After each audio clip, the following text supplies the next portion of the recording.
د امریکا خارجه وزیر یو ځل بیا افغان مشرانو ته خبرداری ورکړی دی. امریکا وزیر خارجه تازه اشرف غني او عبدالله ته بیا څه ویلي دي، دلته یې ویډیو کې راسره کتلی شئ. درنو لیدونکو السلام علیکم. د امریکا د بهرنیو چارو وزیر مایک پومپیو یو ځل بیا افغان ولسمشر او پخوانی اجرایي رئیس عبدالله څخه د خپلمنځي ستونزو د حل غوښتنه کړې ده. پومپیو په خپلو تازه څرګندونو کې ویلي چې افغان مشران د خپل اختلافونه لرې کړي او د یو باثباته افغانستان لپاره د سره یو موټی شي.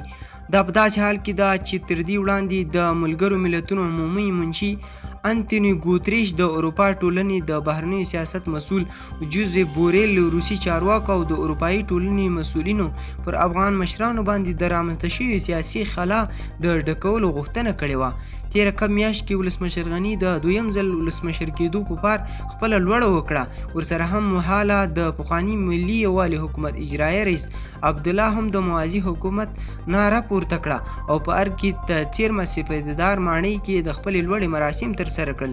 دې حالت د افغانستان ټول نړیوال شریکان راوپارول او د هېواد د سیاسي خلا یې د اندېښنې وړ وبلله.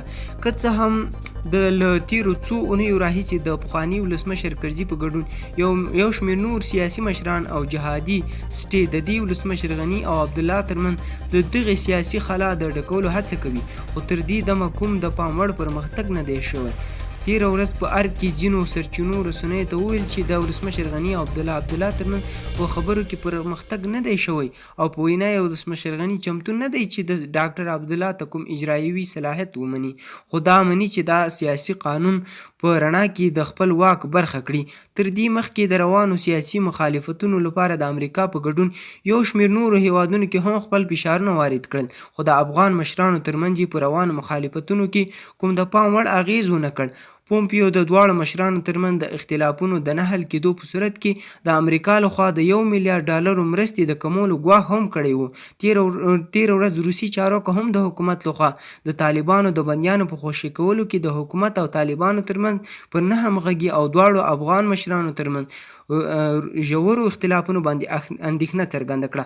د امریکا د بهرنیو چارو وزیر پر افغان مشرانو غږ کوي چې خپل اختلافات د ژر تر ژره حل کړي او د هېواد لپاره د سره یو موټی شي، کنه په وینا یې امریکا به په افغانستان کې د خپلو پوځیانو پر شتون او له دغه هېواد سره به پر مرستو له سره غور وکړي. ویډیو مو خوښه شوې زموږ یوټیوب چینل در سره سبسکرایب کړئ او ویډیو هم در سره لایک کړئ.